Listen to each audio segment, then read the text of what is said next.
What's going on YouTube? Ben here, Player.net, and today we're taking a look at the massive RAIDMAX Vampire.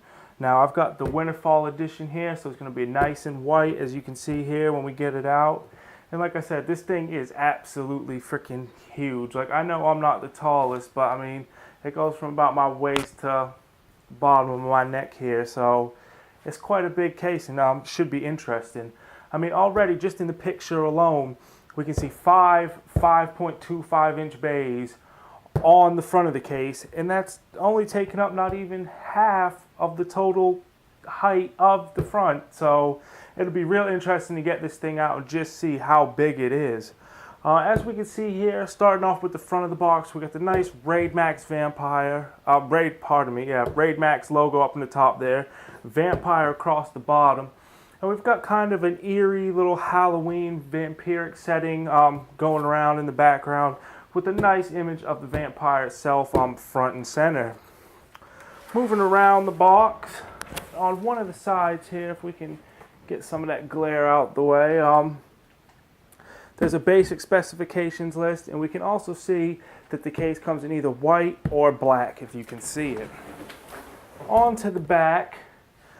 And there is a whole lot going on here, folks. They've let us know a lot about the Vampire case. We've got fan speed controls, USBs, hot swaps, removable metal mesh. We've got fans, removable something for the power supply. We've got all of this room in here with all of these highlighted points throughout the thing. SSD and hard drive cage installation, open and close for the 5.25 inch toolless design there. Top can accommodate 2x 120 or 140 mil fan or a 200 millimeter fan, which those are always nice because a lot of times they push a lot more air with a lot less noise, so that's always something to consider. There's of course room for a rear fan that looks like it should come pre-installed, and room for a front 200 millimeter fan.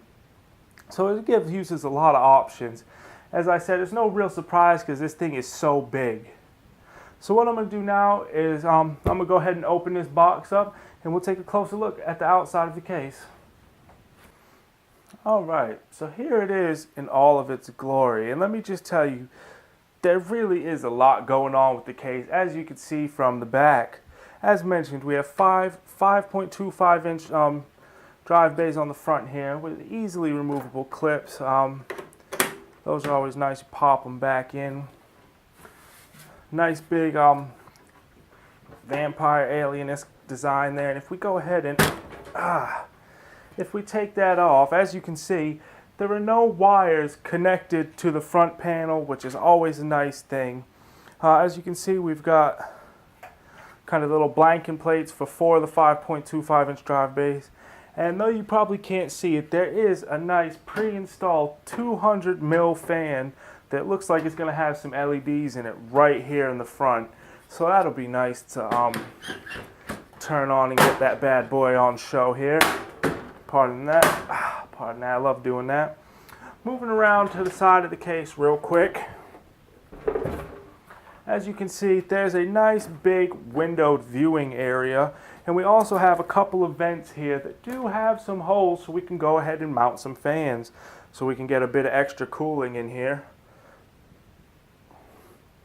As mentioned, this case is humongous, so getting airflow through here should not be too hard. There should be plenty enough room to go ahead and get all of our stuff out the way so we can make sure the airflow is decent. Moving on to the back. There's another pre-installed fan here.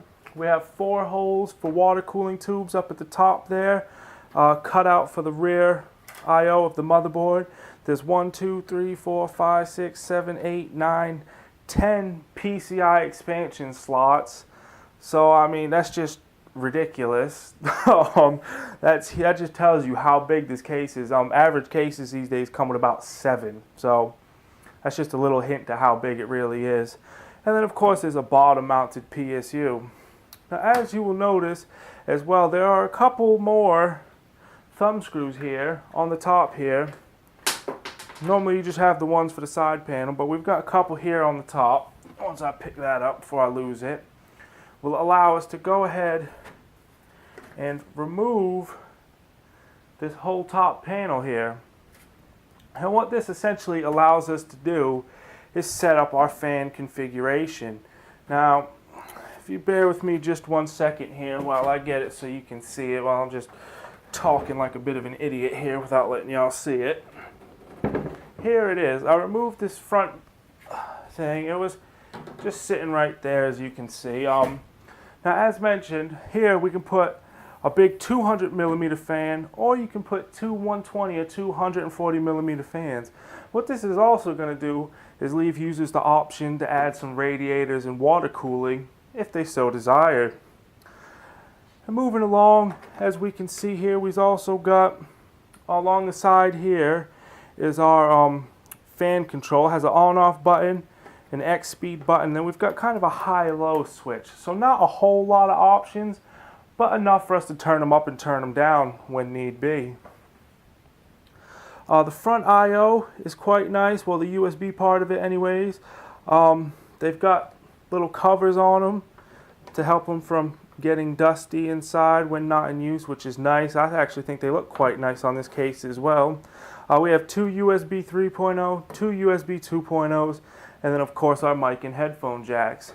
And I don't know how well you can see it in the video, but on the side here is our reset button, and this one over here is actually the power button. Another one of the unique features of the RAIDMAX Vampire is its 2.5 inch hot swap bay, which, as you can see, hopefully you do it a little bit more elegant than I did, but you remove that front cover there, and inside there is of course a SATA data and power cable, standard stuff for you to plug a hard drive right into it. Now of course on the inside you'll need to connect the power and data cables to your power supply and motherboard, but this will give users the option to hot swap hard drives. If you got a hard drive or an SSD you like to keep things on, or if you keep all your games on an SSD you like to travel around, you can just bap it right in there. Sometimes I know programs like Steam would let you just put it, if you install everything on the SSD, sometimes you can put it into any computer you want and just load it up off of that, so that's always good and handy. But that's pretty much it for the outside of the case. So what I'm going to do is get it all set back up, take the side panels off, and give you guys a look around the inside. Alright, so here we have it. This is the inside of the RAIDMAX Vampire, and let me just say, I'm loving it. It's because it's a big case. I like big things. MATX, MITX, they're great, they serve a purpose, but they're a pain in the butt to build in. And at the end of the day, I like this. It's open, it's not so restricted. It's going to have good airflow, so you don't have to worry about things getting too hot and all that. And at the end of the day, like I said, I just like bigger cases. Now, as you can see here, we have the toolless part of the 5.25 inch drive bays. We also have 1, 2, 3, 4, 5, 6, 7 hard drive trays, which will all, this standard 3.5 inch to begin with, but they will also double up as 2.5 inch trays if need be. In our accessories box, I almost didn't think RAIDMAX had included one, but I kind of knew better, so I went looking for it. And it's actually under that bottom hard drive tray there. And if I can, just real quick, we'll just see if there's anything fun in here. Yeah, oh my, all kinds of fun stuff actually. We've got some cable clips that have like 3mm sticky tape to them, so you can go ahead and stick them somewhere to clip like the fatter PSU cables or whatnot in them. There are some Velcro tie backs, some zip ties, and then of course we have a bunch of screws in here that are actually labeled to where they go. That's always nice. I know a lot of us know, but if you don't build in cases for a living every day, it's nice to have the screws labeled, because you get about 6, 7 different types of screws. It's nice to know where they go. Alright, moving around to the inside of the case as we're supposed to be doing here. There's a decent sized cutout for CPU cooler installation. Looking at it, it should be fine, but depending on the CPU cooler you're going to install, it may not quite be big enough. I have run into that a couple times, not too many, so hopefully this will be big enough.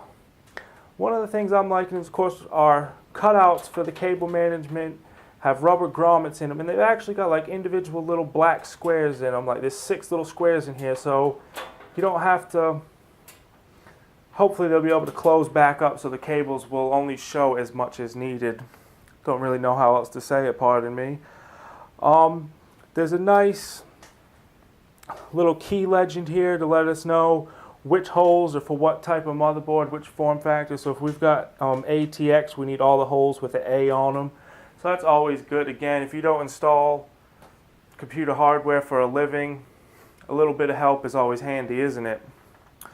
Another thing I'm noticing as well is that on the back side of the motherboard tray, which of course we'll take a better look at in the review, there are actually plenty of little clips here where we'll be able to hook up some zip ties and route our cables. So just a few more cable management options to make sure that everything goes smoothly and users can get everything installed how they want. And I mean, that's pretty much it. There's nothing else too much special going on. I don't know if you can see it, but down in the bottom here, there's a nice little filter there that also looks like it could, of course, be removed and have a fan installed. We've got the nice little tray or whatever you call it here for the motherboard to sit on, so it doesn't sit on top of the power supply. And yeah, that's about it. I look forward to building in this. It's going to be easy, so it should be fun as well. Of course, more detailed pictures and information on the case in the written part of the review. So make sure to check back on player.net for that in the near future. Big thanks to RAIDMAX for sending this out to me. It's a video and review for them.